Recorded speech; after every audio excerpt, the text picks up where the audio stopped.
मैंने ऑलमोस्ट सारे बड़े बड़े लोगों के रिव्यू और उनका क्या सोचना है धुरंधर फिल्म पर वो सारे व्यूज देख लिए हैं और वो हिस्टोरिकल पॉडकास्ट भी देख लिया है। सुचारिता त्यागी और वो क्या नाम है, उदय राहुल देसाई, में नाम भूल जाता हूँ यार, ये बहुत बड़ी प्रॉब्लम है। ये सब देखने के बाद मुझे एक बात समझ में आई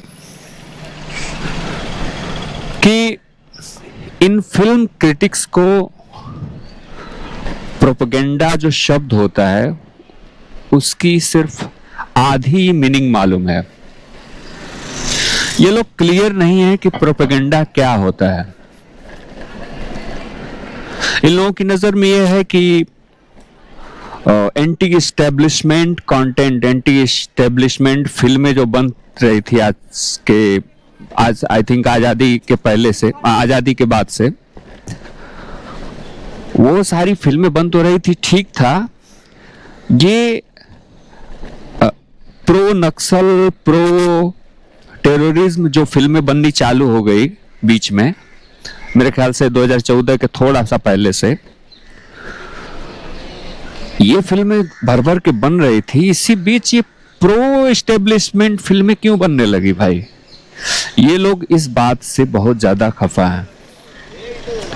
इनकी नजर में जो कुछ भी अगर थोड़ा बहुत फिल्में प्रो एस्टेब्लिशमेंट बन रही हैं जिसमें भारत सरकार का एक पक्ष दिखाया जा रहा है, भारत की वो सरकार, वो नई गवर्नमेंट जो टेररिज्म को लेकर बहुत मुखर है। मतलब ये फर्स्ट टाइम ऐसा हुआ है कि इंडिया में कोई गवर्नमेंट ऐसी बनी है कि जो टेररिज्म को लेकर एक कड़ा रुख रखती है। एक वो लचर वाली बात नहीं कि इसको होने दिया जाए, इसको मतलब इसके ऊपर एक हल्का हाथ रखा जाए, मतलब टेररिज्म की जो जड़ है उसके ऊपर प्रहार न किया जाए। इस टाइप का जो अप्रोच था अब तक गवर्नमेंट का।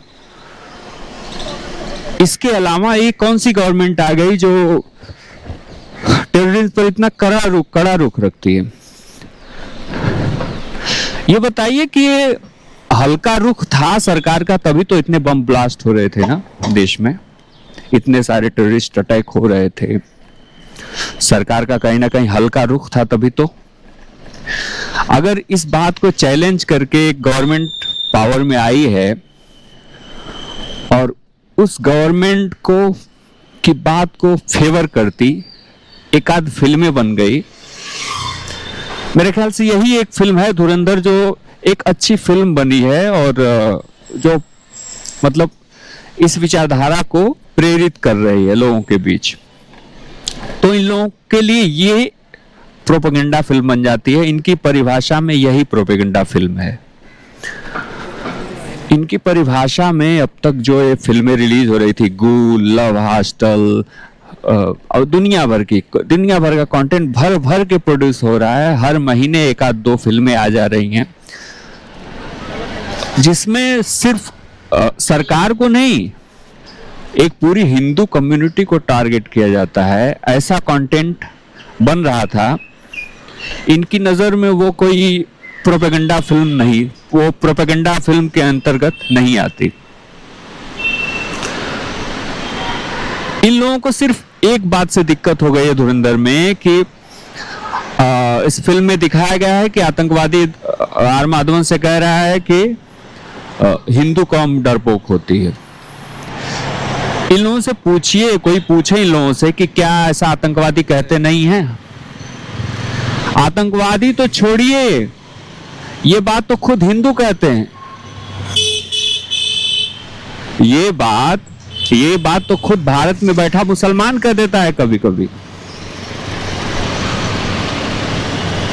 इस बात को कह देना, जो बात कही गई है, वो प्रोपेगेंडा कैसे हो गया?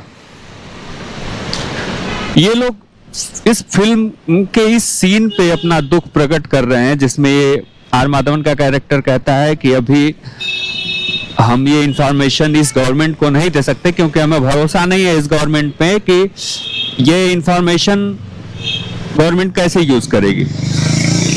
तो क्या ये बात गलत कही है आर माधवन ने? क्या ऐसा हुआ नहीं है अब तक?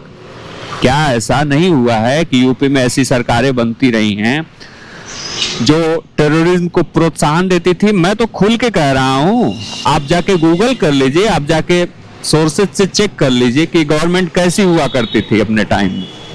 यही मुलायम सिंह यादव, जब इन्होंने कांग्रेस की गवर्नमेंट को सपोर्ट किया था, जब कांग्रेस की गवर्नमेंट बहुमत में नहीं थी, जिस दिन सपोर्ट किया उसके 4 दिन के अंदर student Islamic movement of India Simi ने मुंबई में ब्लास्ट किए, 7 ब्लास्ट कुकर वाले, 7 ब्लास्ट किए इन्हीं की सरकारों में ना। ये बात जनता जानती है, आम जनता जानती है। आप बहुत ज्यादा दिन तक इस बात को रोक नहीं पाओगे, इस दबाव को। ये सारी बातें जनता जानती है। ये लेफ्टिस्ट लोग जो फिल्म क्रिटिक्स, पत्रकार, फिल्म मेकर और मीडिया में बैठे हुए हैं, लल्लन टॉप वगैरह में, ये लोग इस बात को रोक नहीं पाएंगे एक दिन, क्योंकि अब इंटरनेट आने के बाद ये सारी बातें सामने आ रही हैं।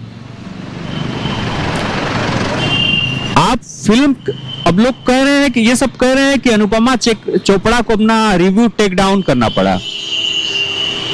ये बताइए कि अनुपमा चोपड़ा को खुद अगले दिन ये बात समझ में आई होगी कि फिल्म अच्छी थी।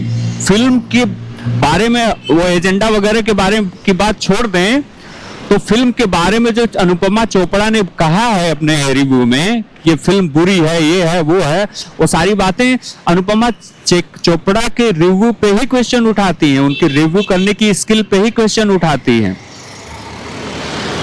कोई फिल्म क्रिटिक किसी प्रोपेगेंडा को एक बार कह भी सकता है, कि उसको क्वेश्चन कर भी सकता है, लेकिन एक अच्छी फिल्म जिसमें सारी टेक्निकल खूबियां थी, जिसमें सारे एंटरटेनिंग फैक्ट थे, उनको कैसे झूठा साबित कर सकता है? अगर अनुपमा चोपड़ा इस फिल्म को क्रिटिसाइज कर रही हैं कि इसका कंटेंट अच्छा नहीं है, मतलब ये एंटरटेनिंग नहीं है फिल्म, और इतनी बड़ी वास्ट ऑडियंस के सामने जो ऑडियंस समझ रही है फिल्म के कंटेंट को, कंटेंट कैसा होता है, क्या होना चाहिए, उस ऑडियंस के सामने अनुपमा चोपड़ा इस फिल्म को कंटेंट के बेसिस पे कैसे क्रिटिसाइज कर सकती हैं, जब वेस्ट ऑडियंस जो है कंटेंट को समझती है कि अच्छी है या बुरी है, तो उन्हें रिव्यू तो टेक डाउन करना ही पड़ेगा ना। ऐसे रिव्यू को कौन देखेगा, कौन पचाएगा इसको? अब उनकी प्रोपेगेंडा वाली बात को एक बार आदमी समझ भी ले कि हाँ भाई, इनका प्रोपेगेंडा को देखने का नजरिया यही है, तो चलो मान लेते हैं। लेकिन ये फिल्म इंटरटेनिंग नहीं है, ये है मैस्कुलिनिटी, ये सब पे बात जब आदमी अनुपमा चोपड़ा को खुद अगले दिन पता चला होगा कि ये तो मैंने गलत रिव्यू कर दिया, इसका रिव्यू ही गलत कर दिया इस, तो इनको रिव्यू टेक डाउन ही करना ही पड़ेगा। आप अगर मेरे इस वीडियो को टैग कर सकते हैं, इसका लिंक जो है इन लोगों से शेयर कर सकते हैं अगर, तो मैं इन लोगों से एक ही सवाल करना चाहूंगा कि आज के कुछ दिन पहले एक फिल्म आई थी लव हॉस्टल, उसमें बॉबी देओल का कैरेक्टर जिसका नाम डागर है, वो लोगों को खोज खोज कर मार रहा है जिन लोगों ने हिंदू लड़कियों से शादी की है। मैं एक बात पूछना चाहूंगा कि क्या एक हिंदू हेट्रेड वाला कंटेंट नहीं था इसमें? हिंदू हेट नहीं था इस कंटेंट में? ऐसा कहां होता है और कहां हुआ है? एक दो केसेस तो, उससे ज्यादा तो मुसलमानों ने हिंदुओं को मारा है, जिन हिंदू लड़कों ने शादी की है मुस्लिम लड़कियों से। आप एक दो घटनाओं के ऊपर एक पूरी फिल्म बना देते हैं, एक पूरे रिलीजन को टारगेट करते हुए, और एक फिल्म जो मुस्लिम रिलीजन को भी टारगेट नहीं करती है, वो सिर्फ रियलिटी दिखाती है इस्लामिक टेरर की, उसे आप प्रोपेगेंडा फिल्म कह देते हैं। तो ये कैसे कर लेते हैं आप लोग? ये तो नाइंसाफी हुई ना आपके प्रोफेशन के साथ, आपकी खुद की। आप स्वीकार नहीं करेंगे कि आप अपनी आइडियोलॉजी में ही उलझे हुए हैं। आप जिस चीज को क्वेश्चन कर रहे हैं कि हिंदू इंटॉलरेंट हैं, जो ये बीजेपी गवर्नमेंट है, ये इसके जो समर्थक हैं वो इंटॉलरेंट हैं। आप अपने गिरेबान में तो झांकिए कि आप कितने इंटॉलरेंट हैं कि एक मूवी जो टेररिज्म के ऊपर क्वेश्चन करती है, जो इनफैक्ट ये इस फिल्म ने तो पाकिस्तान में मुसलमानों को जनरलाइज भी नहीं किया है। वहां कितनी बुर्का पहने महिलाएं दिखाई गई हैं। अक्षय खन्ना की बीवी उसको थप्पड़ मारती है, और जिन्होंने बेदी ने जो रोल प्ले किया सारा अर्जुन ने, वो कितने फ्री वुमेन का कैरेक्टर प्ले करती है। मतलब जो अपने बाप के घर से चली जाती है, नाइट क्लब में डांस कर रही है। इसको तो पाकिस्तान को तो ऐसे एक इस नजर से दिखाया नहीं गया है कि इसको पूरी तरह मतलब पाकिस्तान को गंदा फंदा दिखा दिया गया हो। जिस चीज का आप लोग विरोध कर रहे हैं इस फिल्म को लेकर, ऐसा तो नहीं किया गया है ना। तो ये सटल भी नहीं है फिल्म। डायरेक्टर जो कहना चाहता है वो खुल के कहता है, और जितना कहना चाहिए उतना ही कहता है। ये रणवीर सिंह की पीड़ा को तब भी दिखाता है जब रणवीर सिंह अक्षय खन्ना को मारता है। फिल्म देखने के बाद लोग इस फिल्म के बारे में समझ बना रहे हैं। अगले दिन लोगों को समझ में आ रहा है, अरे यार ये फिल्म तो एक बार और देखनी चाहिए। आप जाके देख लीजिए। कई क्रिटिक्स इस बात से सहमत हैं कि ये फिल्म को उन्होंने अंडर एस्टिमेट किया देखने के तुरंत बाद। उनको अगले दिन और भी कुछ बातें समझ में आई। तो आज की बात यहीं तक। अब दिमाग में अगर कुछ आएगा बाद में कल कुछ, तो फिर